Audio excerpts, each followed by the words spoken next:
Oui, oui, Je peux y aller, non, je veux être sûre. tu Merci peux y aller, Olivier. Hélène, on t'entend très bien. Parfait. Merci, cher Olivier, cher premier secrétaire, chers camarades. C'est une présidence de conseil national un peu originale qui n'est pas amenée à se rappeler, mais les calendriers de chacun étaient contraints. Et c'est vrai que dans le même temps, ma vie municipale était prégnante. Je suis comme beaucoup d'élus et de maires dans la période des bilans. Et s'avère ce soir, j'avais une réunion particulièrement importante et emblématique finalement des politiques que nous menons, puisque je l'avais dans un des quartiers qui est celui qui a connu il y a plus de 30 ans des émeutes urbaines qui ont mené à la création du ministère de la Ville par François Mitterrand. Et voyez-vous, plus de 30 ans après, nous allons enfin engager une transformation urbaine, mais aussi transformation sur les sujets d'emploi, d'éducation, ce qui montre que les politiques publiques sont extrêmement longues et que les quartiers populaires ont une forme de patience qui ne doit pas se transformer en résignation. Et cela explique que nous étions à un moment d'aboutissement, que je ne pouvais pas être à Paris avec vous, mais je vais quand même mener ce Conseil national dont normalement le principe est qu'il soit sur du débat de fond, évidemment, comme chaque fois, mais aussi, à mon avis, relativement apaisé, même si au Parti socialiste, tout est possible. Quelques mots d'introduction, puisqu'il est déjà tard, avant de lancer le débat plus général. Euh, Olivier Faure a conclu en disant que nous allions préparer une campagne et l'organiser, l'anticiper. Et je ne peux que me réjouir du fait que nous menions une campagne avec enthousiasme. Il y a plusieurs ingrédients pour être enthousiaste. Ces projets, la Convention Europe a permis de le porter, de le valider de façon massive, ce qui veut dire que nous savons quoi dire, nous sommes prêts à dire quelque chose sur l'Europe dans le moment où nous sommes déboussolés.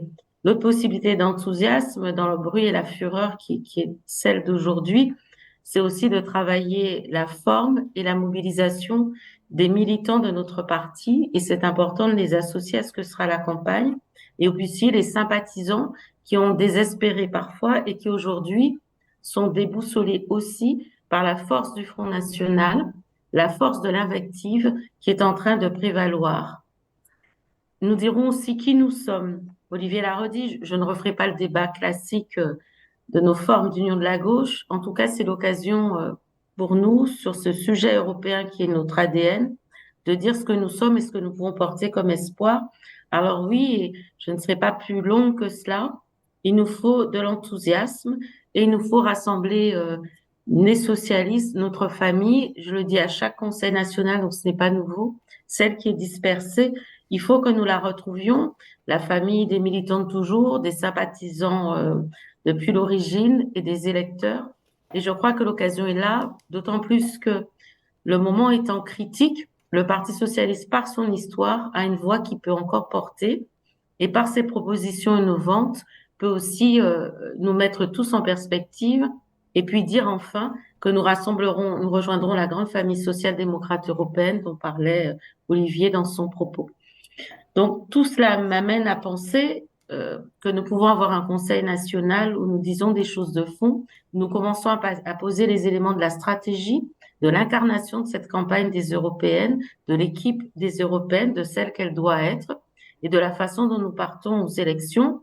Cela fait longtemps, chers camarades, que nous n'aurons pas eu cette forme d'unité. Elle est précieuse, il faut la préserver et pour ça, il faut nous écouter. Il faut que toutes les sensibilités du parti puissent s'exprimer, se retrouver dans ce que sera cette campagne des européennes.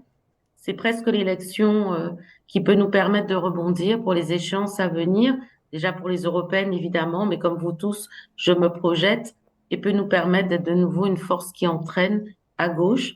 C'est notre enjeu et c'est pour cela que j'espère et j'imagine que l'ensemble des membres du Conseil national ce soir seront attentifs à dire comment nous pouvons faire cette campagne, parler d'Europe aux Françaises et aux Français et les convaincre que le Parti socialiste est le parti le plus à même de pouvoir porter l'espérance d'un changement dans un monde évidemment très anxiogène. Alors, j'ai dit je ne serai pas très longue vu l'heure tardive, je m'arrêterai là au titre du texte d'orientation que j'anime également. Il y aura des expressions qui évidemment diront cela. Et pour garder un état d'esprit je dirais, consensuelle. Nous allons d'abord commencer par une expression, une présentation de Karine Narassiga qui sur les questions statutaires et d'adhésion. Et ensuite, nous rentrerons dans le débat général autour de l'Europe avec les temps de parole prévus par les Théo. Et donc, même à distance, je rassure tout le monde, je vais surveiller les temps et, euh, et j'interviendrai même à distance pour dire à chacun que son temps est fini. Donc, Corinne a la parole pour la présentation de propositions de modification statutaire et elle a 15 minutes pour cela. Merci, Corinne.